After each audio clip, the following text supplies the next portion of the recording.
When Trump got elected and when he was putting people in place in his Justice Department, they were all going to release the Epstein files immediately. That was just one of the things that they talked about, like it was a done deal, and they promised everybody. They got there, and then something happened. You're listening to Kerry Lutz's Financial Survival Network, where you get valuable information you just can't find anywhere else. To thrive in today's trying times, you need the Financial Survival Network, now more than ever. Go to financialsurvivalnetwork.com and get your free newsletter and gift. Financial Survival Network, now more than ever. And welcome. You are listening to and watching the Financial Survival Network. I'm your host, Kerry Lutz. Well, John Rubino is with us. Make sure you go to rubino.substack.com and subscribe. John is one of the best writers in the space. That much I can assure you. Books, articles by the thousands over the years. John, hey, when we left off last time, we omitted a couple of key stories.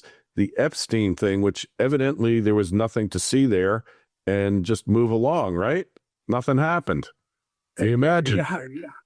How did we miss Epstein and Russiagate last week? And we still filled up the time with no trouble, which tells you how crazy this world is. But yeah, the Epstein thing is really not going away, although it's got competition now. But here's a quick theory of how Epstein played out, because when Trump got elected and when he was putting people in place in his Justice Department, they were all going to release the Epstein files immediately. That was just one of the things that they talked about, like it was a done deal, and they promised everybody. They got there, and then something happened. Somebody got to them, or what? And I think there are three explanations, and they're about equally plausible. The first is that his guys were looking through the files and everything, and they came back to Trump and said, Mr. President, this is a gold mine we have here. You could blackmail 5,000 of the richest people in the world to get them to do whatever you want just by telling them that you've got video of them committing horrendous sex crimes with teenagers. And Trump saw that and decided that he wanted to keep that power. And so now, of course, they have to lie to us about it, but he's decided to use that power to control the world. That's possibility number one. The second is that his people came to him and said, Mr. President, you're in this file, right? There's film of you. And Trump said, really? He literally didn't know. And then as soon as he saw that, he had to back off. And the third was Bibi Netanyahu called him up and said, listen, we've got film of you in the Epstein files, thanks to Mossad. And you are going to do what we say from now on. You're going to bomb Iran, et cetera, et cetera, et cetera. And Trump has to go along because whatever it is that's in the file is bad enough that even he might not recover from it. Trump is the closest thing to ethically bulletproof of any president we've ever had. It's like there used to be a Louisiana politician that would say something like, if they're going to get me, they've got to catch me with a live boy or a dead girl. He's that bulletproof. And Trump is kind of like that too. Whatever it is in that file has got to be much worse than like pussy grabber or whatever, the multiple things that he's already admitted to. So, okay, one of those three is true, in my opinion. We don't know what it is, and it's unlikely we're going to find out what it is. But meanwhile, there's other investigations going on outside of the Justice Department, strictly speaking. So some stuff might come up, we'll see. But right now they're putting it on the back burner, and there's nothing regular people can do to get it back on the front burner. Yeah, and there's so much other stuff that's happened. And honestly, I used to have cases like this where we found the guy did wrongdoing, but 15, 20 years ago, it's ancient history by standards here. The guy's been dead for many years. The story has lingered. It's had its ups and downs, but pretty much now it's an old story. It's kind of like Bill Clinton fooling around. It's like nobody cares anymore. Well, but if it's rich, powerful guys fooling around with 14-year-olds. Yeah, so that's an evergreen story there. That would never go away if it's proven to be true.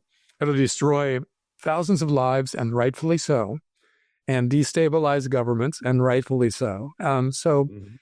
We'll see. There's just no more information that we can take out other than just to speculate now. I don't think anything, honestly, I don't think anything is going to come of it. But I've been wrong before. And sometimes these stories take on a life of their own, and there really is no stopping them. So we're going to see about that, because, the story isn't going away, but there's other bigger stories like Tulsi Gabbard's findings. Like, I always thought that director of national intelligence was a completely useless position that was just politically created after 9/11 because the intelligence agencies didn't talk to each other. They all knew about the so-called 9/11 terrorists, but none of them ever did anything about it. So I just thought it was a bureaucratic CYA position, but she has actually taken the power of that position and is actually doing something with it. And what she said, the disclosures that basically the whole Russiagate thing was concocted by the outgoing Obama administration, and everybody was in on it. And then they released, there was another whistleblower that came out that said that Adam Schiff and Eric Swalwell leaked classified information to undermine Trump. That story looks like it's starting to take off here. Well, yeah, this is an immense scandal. And we already kind of sort of knew a lot of this stuff. I mean, that Hillary Clinton, her campaign, financed the creation of the Steele dossier was already out there because the campaign had to pay a fine to the Federal Elections Commission for misrepresenting the money that they spent to create the Steele dossier. So that was already out there. And then a lot of the other stuff was out there too. But now it's coming from official sources, not just being leaked, in one way or another. And it implicates everybody from Obama down to Clinton, and then all the way through the January 6th committee and all of these guys are in one way or another implicated in the government's crimes against Donald Trump. The government basically just panicked. They couldn't have him in office. And so they decided that they were just going to do whatever it took to get rid of him, replace him with Clinton, make sure that Hillary Clinton was in office. And then the stuff would never come out. But their worst case scenario is now unfolding. Not only did Trump get back into office, he's seriously pissed, because I think he didn't know a lot of this stuff that's coming out too, probably, or he didn't know it for sure. And now he does. And, remember when you and I used to talk about whether it would be a good thing or bad thing for the Trump administration to come in and just start prosecuting his enemies, because on the one hand, they deserve it. On the other hand, it kind of creates a banana republic pattern where whoever comes into office immediately attacks whoever has left office. And we don't want that to be the new normal. But on the other hand, it would just be so emotionally satisfying to see Hillary and 20 other people in her cabal in orange prison jumpsuits being led in handcuffs up the courtroom steps. That would be really fun to watch. So I don't know which I want to happen now. I'm afraid we become a banana republic, but I love the idea of these guys being seriously prosecuted. So we'll see. It looks like some people are going to be prosecuted, and then others are beyond the statute of limitations and yada, yada, they're beyond reach right now. But if the people who are being prosecuted, in order to get reduced sentences, come out and dish all the dirt on Hillary and Bill and all their people, and that'll be pretty satisfying too. So we'll see. But so far, so good. I agree with what you're saying. And there's a more important issue. And that issue is, quite simply, if you don't hold these people accountable, they're going to do it again. Now, there's no way that Obama will be indicted. he'll be an unindicted co-conspirator. And honestly, Hillary's got 1 foot in the grave. She's in bad health, so she's not going to jail. But Clapper and Brennan and Comey, they're going to be the fall guys. And it doesn't matter if they say, oh, we can lead you to Obama. It doesn't matter. But some of the underlings of Obama, I can't even remember, Samantha Powers and the other ones there, a couple of females, they're also on the line. And in a way, it's more important to get to them than it is to get to any of the other ones, because they're still active.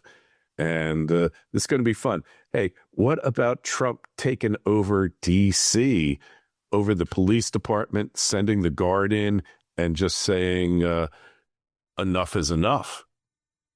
See, that's another one of those really satisfying things on the one hand, that on the other hand kind of set a precedent that I don't know where it leads.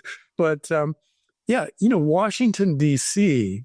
should be a showcase. That's the capital city of the main empire of the world, right? And it should be a place that, you shouldn't feel fear for your life when you're walking around there. So I think you can make the case from a governance standpoint that you make a perimeter around the Capitol building and the White House and everything, and you clear out the dangerous elements that are there now. You make it a place where people who come from other countries can see the statues and the monuments and can walk around in total safety. And you count that as a national security / public policy issue that is just obvious. That's how you treat your capital city. So I get it. I just I hope it doesn't become a pattern where any city that is causing the federal government trouble just immediately gets occupied by the National Guard. Hopefully it doesn't go that far. It stays with D.C. and D.C. becomes a great place. Like right now, I would be frankly afraid to go to D.C. because I don't know my way around, and I don't know if I accidentally wander into a place where I'm immediately mugged and beaten and shot. That's completely possible in my mind based on what I see on YouTube, so that shouldn't be the way it is for the capital city. Well, I could tell you I've spent a lot of time in D.C. because I used to have to do weekend filings at the Supreme Court, and I loved it there. And it's been bad probably since the 60s, since the riots. 1968, I think like hundreds of people died there. And since the 60s, it's gone down the tubes. And I actually researched this. The District of Columbia, it's in the Constitution, is federal property. And they only gave home rule to the local politicians in 1973. Prior to that, it was run by the feds. And there are various provisions in that home rule law where Trump can take it back, supposedly only for 30 days, but he can keep extending it if it's an emergency. And really, it's disgraceful what they've done. And it's a typical blue city where everything is falling apart and nothing gets done properly and they can't protect people. And the other thing I did research on, and I've actually sent it to some people, is this. The government, we have these sanctuary cities, and they've got these jails with hundreds of thousands of illegals across the country, and they won't turn them over to the feds. But what the feds can do under eminent domain, and there's a provision called the Quick Take Authority, they just have to file an action, pay money into court, and then they could just take the jails. And literally, they could do it overnight, no hearings, no nothing. And they could take wings of the jails, whatever. And then they send ICE in there. They're now in charge of the jails. Plus, there's tons of empty space in a lot of these jails because the blue cities have let all the criminals out and cashless bail. So they got lots of room to put the detainees to store them until they're deported.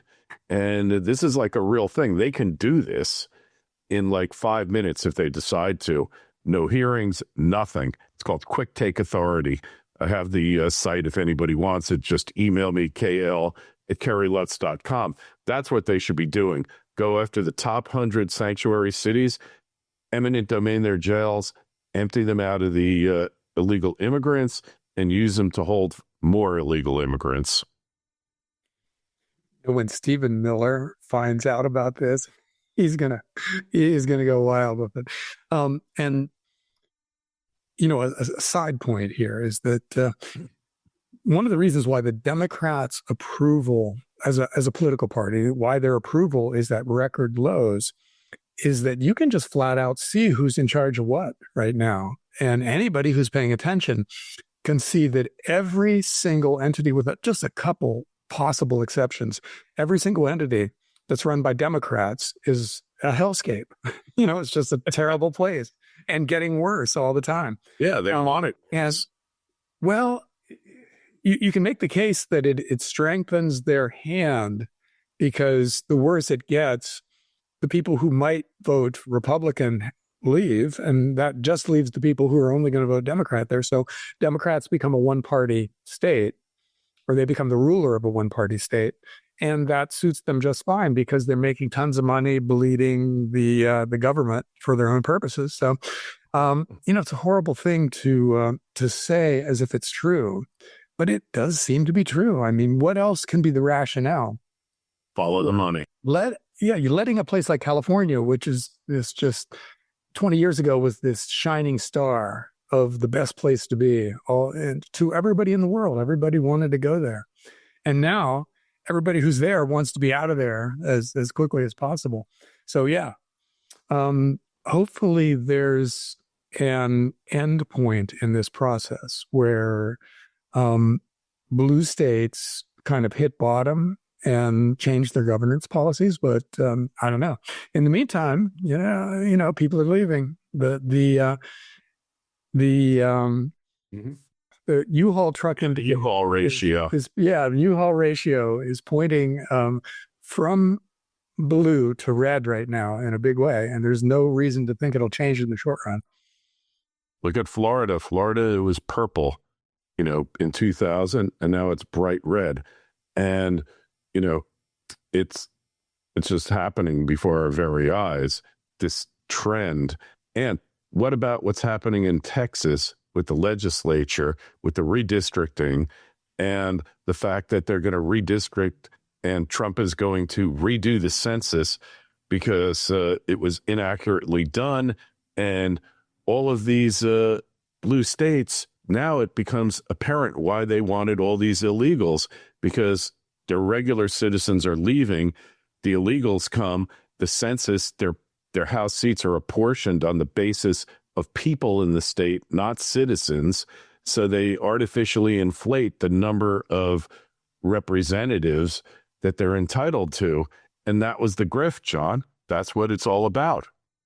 Yeah, the open border thing was clearly a political power play. It was really audacious. I mean, it was despicable, but you got to give them credit for audacity, because that was high risk. You open the borders for 3 years and people are going to be mad at you. But if the 10 million people you let in all vote for you, it doesn't matter if those other people are mad at you. You still own the political system. And they got very close. If Kamala had beaten Trump this last time around, that would have been it for the two-party system. There would have been one party in charge of everything. So it's understandable that they kind of swung for the fences on that one, because the best case scenario, if they win, was phenomenal. They would rule the world. How did we get here for that? Oh, the census thing. When you ask most Americans if the census should count illegal immigrants as a way of apportioning congressional seats and then let those illegal immigrants vote, which is the next step in the process, 80% of Americans say, no, that's crazy. We don't do that, do we? And then it turns out that we do that, which is another reason people are turning against the Democrats, because the Democrats are defending that. Yeah, that'd be that policy, of apportioning congressional seats according to how many not just citizens there are, but everybody, illegal and legal alike. And that's just crazy.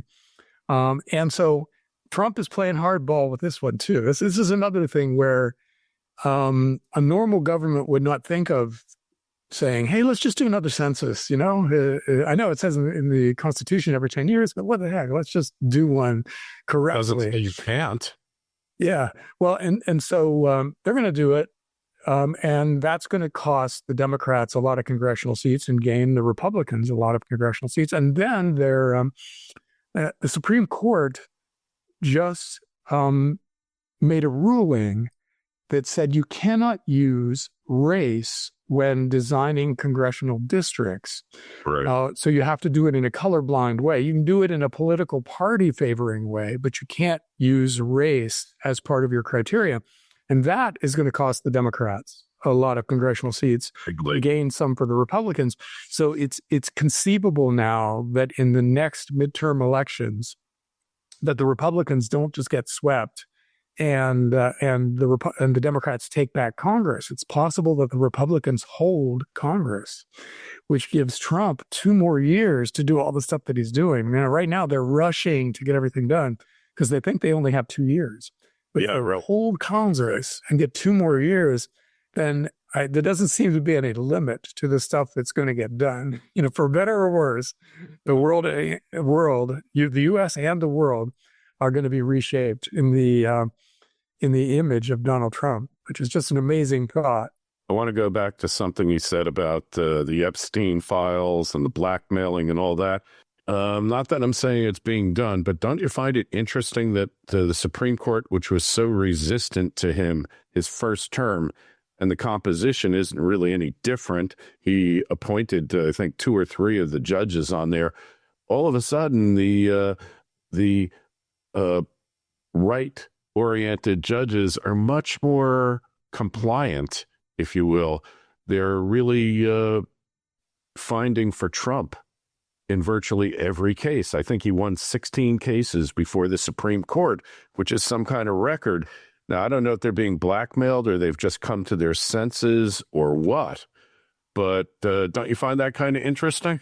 Well, I think a lot of these guys on the Supreme Court always believed in certain things, but it was never politically feasible to rule. But for instance, overturning Roe versus Wade seemed virtually impossible a couple of years before it actually happened.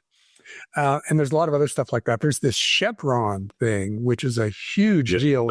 We probably don't have time to really delve into it now, but it hands massive power to the courts from the regulatory administrative state, which is just a political earthquake. And they did it. They just went out and did it. So, it's interesting. Trump is going to go down in history as one of the most consequential presidents ever. And if it's only what he did with the Supreme Court, that's enough for him to be put in the same category of consequence as FDR and Ronald Reagan, because this is a very big deal. And it looks like he gets to name a couple more before his next 3 years are up. Yeah, that's probably so.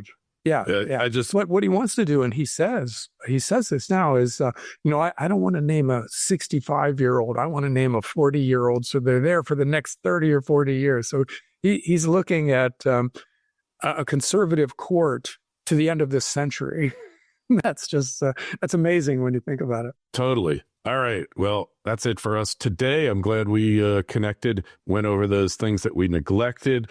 Everything will be in the show notes, John's Substack link, and everything you need. John, we'll talk to you in a few weeks. Thanks, Kerry. See ya.